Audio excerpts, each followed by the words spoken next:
পৃথিবীতে যেন কোনো মানুষ এরকম ইতিহাস যেন লিখতে না পারে যে মুসলিম অপর মুসলিমের কাছে ক্ষমা চাইছিল কিন্তু তারা ক্ষমা করেনি। সাহাবীদের সময় যখন আবু যর গিফারি রাদিয়াল্লাহু তাআলা আনহু তিনি তখন জীবিত ছিলেন, অনেক বয়স।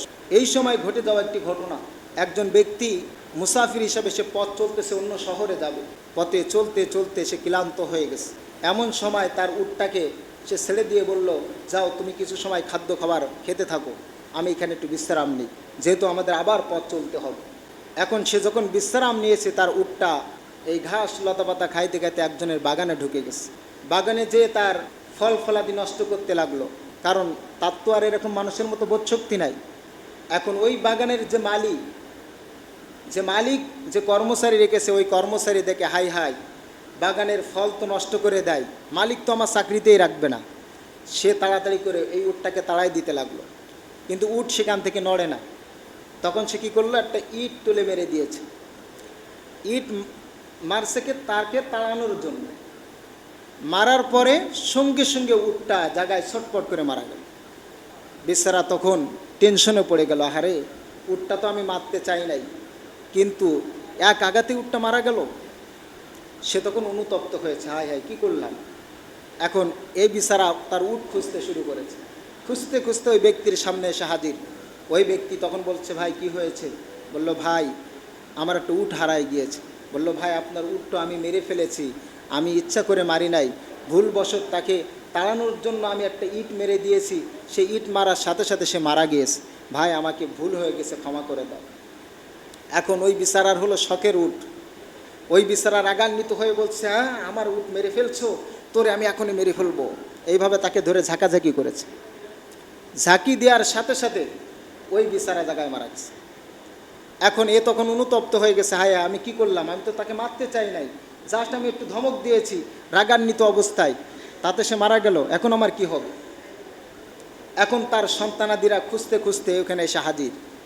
এসে দেখে যে তার বাবা মৃত্যু অবস্থায়। তখন ওই ব্যক্তি বলছে, আমি তোমার বাবাকে ইচ্ছা করে মারতে চাই নাই, একটু ঝাঁকিয়ে দিয়েছি, তোমার বাবা মারা গেছে, আমার একটু ক্ষমা করে দাও তোমরা। ওই দুই ভাই বলে, না কোনো ক্ষমা হবে না, তোমাকে কাজীর দরবারে নিয়ে যাব, হত্যার বদলে তোমাকে ফাঁসি দেওয়া হবে, আমরা আইন হাতে উঠিয়ে নেব না। তখন কাজীর দরবারে তাকে নিয়ে যাওয়া হলো। কাজী সাহেব বিচার করতেছে, তার কাছে জিজ্ঞাসা করলো, তুমি কি এই বেচারাকে মেরেছো? সে তখন বিস্তারিত ঘটনা খুলে বলল এবং বলল, হাই আমি তাকে মারতে চাই না ইচ্ছা করে, কিন্তু ঝাঁকি দেওয়ার সাথে সাথে বেচারা মারা গিয়েছে, আমাকে ক্ষমা করে দিন। এখন বিচারক বলছেন, ক্ষমা তো আমি করতে পারবো না, যেহেতু যাদের বাবা মারা গিয়েছে কোরআনের আইন হলো হত্যার বদলে হত্যা করা, তারা যদি তোমাকে ক্ষমা করে দেয় তাহলে তুমি মাপ পেয়ে যাবা, অন্যথায় তোমাকে ফাঁসি দেওয়া হবে। তারা দুই ভাই বললো, আমরা ক্ষমা করব না, বাবার হত্যার বদলে আমরা হত্যা চাই। তখন তাকে ফাঁসির কাস্টে ঝোলাবে। এখন বেচারা খুব কান্নাকাটি করতেছে। তখন কাজী বলতেছে, তোমার কি কোনো চাওয়া পাওয়া আছে, তোমার কিছু আর কিছু বলার আছে? তখন এই ব্যক্তি বলতেছে, আমাকে কিছু সময় দাও, আমার বাড়ির থেকে একটু দেখা করে আসি। এখন কাজী সাহেব বলছেন, তুমি তো অপরিচিত, তোমাকে তো আমরা চিনি না, সুতরাং তোমাকে আমি যদি এখন ছেড়ে দিই, তোমার জামিনদার কে হবে?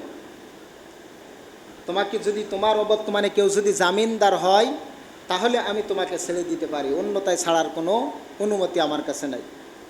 তখন এই ব্যক্তি খুব কান্নাকাটি করে বলছে, কেউ কি আমার জন্য জামিনদার হবা? আমার জন্য কেউ কি জামিনদার হবা? ওই সময় কেউ জামিনদার হতে চায় নাই। কারণ কি, জামিনদার যে হবে এই ব্যক্তি যদি না আসে তাকেই ফাঁসি দেওয়া হবে। সর্বশেষ একজন বৃদ্ধ ব্যক্তি, তার নাম হলো আবু যর গিফারি রাদিয়াল্লাহু তাআলা আনহু, তিনি বললেন, আমি জামিনদার হব। সবাই অবাক হয়ে গেছে, আহারে এই বিচারা তো কেউ চেনে না, এই আবু যর গিফারি বৃদ্ধ বয়স্ক মানুষ, খুব ভালো আল্লাহওয়ালা মানুষ, এই মানুষ কেন এই ব্যক্তির জামিনদার হলো?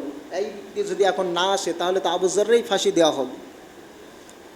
এখন ওই ব্যক্তি আবু যর তখন জামিনদার হলো, তার বদলে কারাগারে থাকলো যতক্ষণ পর্যন্ত তার একদিন সময় দেওয়া হয়েছে। এই বিচারা চলে গেল বাসায়।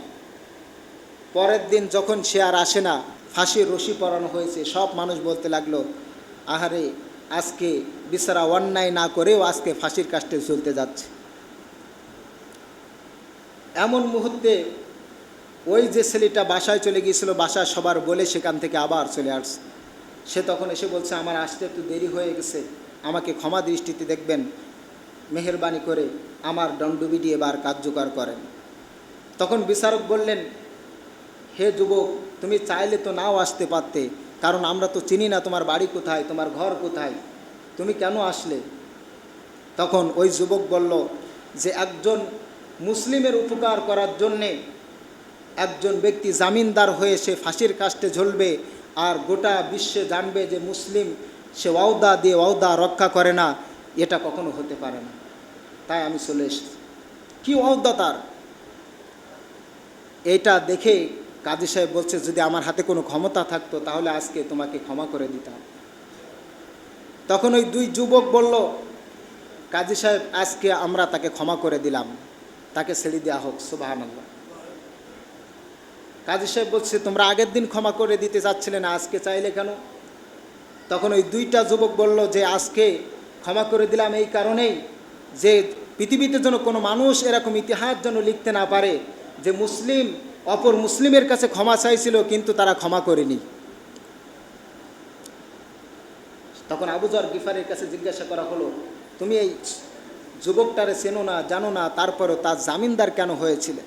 তখন আবু যর গিফারি বলছিল যে আমি ওই মজলিসে সে যখন সকল মুসলিমের কাছে, জনতার কাছে যখন সাহায্য চাচ্ছিল, কেউ যখন তার সাহায্য করছিল না, আমি খেয়াল করছিলাম ছেলেটা সত্যবাদী, সে মিথ্যা কথা বলছিল না, যার কারণে তার সত্যবাদিতা দেখে আর একজন মুসলিম সাহায্য চেয়ে কারো কাছে সাহায্য পাবে না অপর মুসলিম জীবিত থাকতে, এটা আমি আবু যর গিফারি সেটা মেনে নিতে পারি না, তাই আমি তার জামিনদার হয়েছি। সুবহানাল্লাহ। দেখেন কি বৈশিষ্ট্য ছিল তৎকালীন সময়ে মুসলিমদের, ওয়াদা দিলে ওয়াদা রক্ষা করত, মুসলিমরা ক্ষমা চাইলে অপর মুসলিম তাকে ক্ষমা করে দিত আল্লাহর কাছ থেকে ক্ষমা পাওয়ার আশায়। আমরা যেন সেরকম সাহাবীদের আচার আচরণ, তাদের চরিত্র নিয়ে যেন আমরাও জীবনযাপন করতে পারি। আল্লাহ আমাদেরকে কবুল করুন, সকলে বলে আমিন। আল্লাহ তাআলা আমাদেরকে কোরআনের আইন মেনে চলার তৌফিক দান করুন, সকলে বলে আমিন। মানুষের উপরে জুলুম করা থেকে, মানুষের উপরে অত্যাচার করা থেকে নিজেদেরকে বিরত রাখতে হবে। আল্লাহ নবী বলছেন, একজন ব্যক্তি জুলুমকারী হওয়ার চেয়ে মাজলুম হওয়া আল্লাহ তাআলার কাছে বেশি প্রিয় হওয়া যায়। কারণ যারা জুলুম করে তারা জানে না মাজলুম ব্যক্তির দোয়া আর আল্লাহর মধ্যে কোনো পার্থক্য থাকে না, কোনো পর্দা থাকে না। এই জন্য পৃথিবীতে দেখবেন যারা মায়ের খায় তারাই সম্মানিত হয়, মায়ের খাওয়ার পরেও যারা ক্ষমা করে দেয় তারা কি হয়? সম্মানিত হয়।